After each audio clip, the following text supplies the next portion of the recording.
नमस्कार सबको। आज मैं आपके साथ यूएस की अपडेट के लिए जुड़ा हूं और यूएस के अंदर अब 3 लाख से ज़्यादा बच्चों को डिपोर्ट किया जा रहा है। और ये न्यूज़ आप सभी के लिए शॉकिंग होगी कि सभी स्टूडेंट, चाहे वो किसी भी यूनिवर्सिटी में, चाहे वो नंबर 1 यूनिवर्सिटी में स्टडी करते हों, तो 3 लाख बच्चों का जो डेटा है, उस डेटा में कोई भी यूनिवर्सिटी हो सकती है।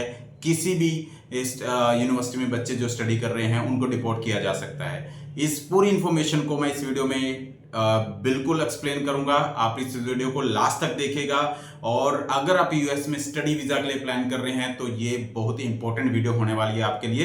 तो आगे सुनने से पहले एक बार लाइक और सब्सक्राइब करें ताकि इससे मुझे मोटिवेशन मिले और मैं आपके लिए एक अच्छी और लेटेस्ट और जेन्युइन अपडेट हमेशा शेयर करता रहूं। तो देखिए, सबसे बड़ी बात, देखिए यूएस जो प्लान कर रहा है वो 3 लाख बच्चों को डिपोर्ट करने की, मैं इंडियन स्टूडेंट की बात कर रहा हूं। जो 3 लाख बच्चे हैं जो किसी भी यूनिवर्सिटी में वहां स्टडी कर रहे हैं वो डिपोर्ट हो जाएंगे। ऐसा हो रहा है क्योंकि ट्रंप एडमिनिस्ट्रेशन एक ऐसा बिल लेकर आने वाला है। उस बिल के अंदर जो एंटी इमिग्रेशन पॉलिसी है वो हमेशा ट्रंप की पहले से रही है और उसी के अकॉर्डिंगली कि जो बच्चे यूएस में स्टडी कर रहे हैं और स्टडी के बाद वो ओपीटी में है, ओपीटी मतलब ऑप्शनल प्रैक्टिकल ट्रेनिंग, इसको ऐसे समझ लीजिए कि दूसरे देशों में हम लोग स्टडी के बाद पोस्ट ग्रेजुएट वर्क परमिट लेते हैं, तो यूएस के अंदर हम लोग एक ओपीटी लेते हैं। ओपीटी एक तरह से वर्क राइट्स होते हैं। हम लोगों के पास एक मौका मिल जाता है यूएस के अंदर स्टडी के बाद रहने का और उस लॉन्ग टर्म स्टे के बाद हमने दूसरे वीजा में कन्वर्ट करने का। तो ओपीटी एक वर्क परमिट की तरह होता है जिसमें आपको वहां रहने का स्टे मिल जाता है। तो 3 लाख बच्चे जो स्टडी के बाद ओपीटी ले रहे हैं, और ओपीटी एक और बात बताना चाहूंगा कि ये स्टेम कोर्सेज में जो साइंस, टेक्नोलॉजी, इंजीनियरिंग, मैथ्स के स्टूडेंट हैं उनके लिए 3 साल का ओपीटी होता है और बाकी बच्चों के लिए 1 साल का ओपीटी होता है। तो जो बच्चे ओपीटी में आ गए हैं और वो बच्चे अब ओपीटी को, और ये समझ लीजिए कि उनका ओपीटी कैंसिल हो जाएगा। ऐसा एक बिल पास होने वाला है असेंबली में और अगर ये बिल पास हो गया, जिसके बहुत ज्यादा चांसेस हैं कि ये बिल पास ही होगा, क्योंकि देखिए ट्रंप, अगर मैं 2016 की बात करता हूं तो उस समय इलेक्ट हुए थे। उसके बाद 1 साल के अंदर ही जो ट्रंप की जो नीति रही है वो एंटी इमिग्रेशन रही है।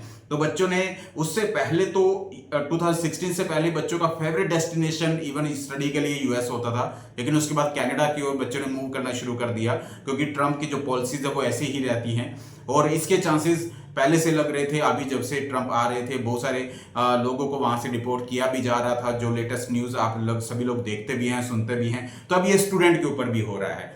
स्टूडेंट जो लीगल वे से गए हैं, देखिए अगर उनको वर्क परमिट नहीं मिलेगा और अगर वर्क परमिट नहीं मिलेगा तो वो वहां पर जाना प्रेफर नहीं करेंगे। यानी कि बच्चों का अब यूएस जाने का जो ड्रीम है, जो लॉन्ग टर्म स्टे करने का ड्रीम है, वो शायद वो बच्चे बहुत कम हो जाएंगे क्योंकि ओनली स्टडी और उसके बाद अगर वर्क परमिट ना मिले तो समझ सकते हैं आप कि कितना बड़ा नुकसान है ऐसे बच्चों के लिए।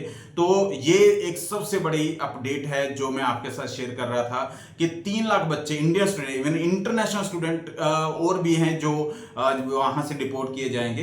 तो इनमें से 3 लाख तो मैं इंडियन स्टूडेंट की बात कर रहा हूं और ये किसी भी यूनिवर्सिटी में, चाहे वो हार्वर्ड यूनिवर्सिटी में स्टडी कर रहे हो, सभी यूनिवर्सिटी के ऊपर ऐसा होने वाला है कि बच्चों को डिपोर्ट करने की प्लानिंग चल रही है। ओपीटी कैंसिल होने वाला है। ओपीटी देखिए एक जरिया होता है कि जैसे ही बच्चा स्टडी खत्म करता है और उसके बाद वो ओपीटी लेता है और उसके लॉन्ग टर्म स्टे के बाद उसको चांस मिल जाता है कि वो H1B वीजा में कन्वर्ट कर ले, क्योंकि H1B वीजा जो होता है लॉन्ग टर्म स्टे का वीजा होता है। उसके बाद वो यूएस में लॉन्ग स्टे कर सकता है। लेकिन अब अगर ओपीटी ही फिनिश हो जाएगा तो बच्चे वहां पर जाना प्रेफर नहीं करेंगे। इसके अलावा जो वहां पर हो रहा है यूएस में, वो ये भी हो रहा है कि बहुत सारे बच्चों को रिवोक किया जा रहा है। इवन ऐसे बहुत सारे बच्चे जो सुनने में आता है कि वहां स्टडी कर रहे हैं और अपने घर पर जा रहे हैं, स्टडी करने के बाद उनको रास्ते में पकड़ लिया, उनसे क्वेश्चनिंग करने के बाद उनको सीधा रिवोक कर दिया और कोई ऑप्शन नहीं दी, कोई चांसेस नहीं दी, चाहे वो लीगल भी हैं। तो ऐसे बहुत सारे बच्चों को इमीडिएटली रिवोक कर उनको डिपोर्ट कर दिया जाता है। उनका वीजा रिवोक करते हैं और उनको डिपोर्ट कर देते हैं। तो ये बहुत बैड न्यूज है और अगर आप यूएस स्टडी के लिए प्लान कर रहे हैं तो आप इन चीजों को माइंड में जरूर रखें कि ओपीटी आपको हो सकता है कि अब नहीं मिलेगा। और आपको जस्ट स्टडी के बाद वापस इंडिया या किसी भी होम कंट्री में आना पड़ सकता है। तो इस चीज को अपनी नॉलेज में बिठा कर चलिएगा। और सभी बच्चे जो यूएस प्लान कर रहे हैं, इन चीजों को करंट न्यूज है, अभी लेटेस्ट न्यूज है, अपने माइंड में रखिए। आने वाले लेटेस्ट अपडेट के साथ मैं हमेशा जुड़ा रहूंगा। अगर कुछ चेंजेस होता है, कुछ पॉलिसीज में कुछ नया अपडेट आता है, जो हमेशा पहले भी शेयर करता हूं, आप प्लीज इस चैनल को सब्सक्राइब करके रखें। आप तक ऑथेंटिक इंफॉर्मेशन हमेशा पहुंचाऊंगा। Thank you very much, all the best, जय माता।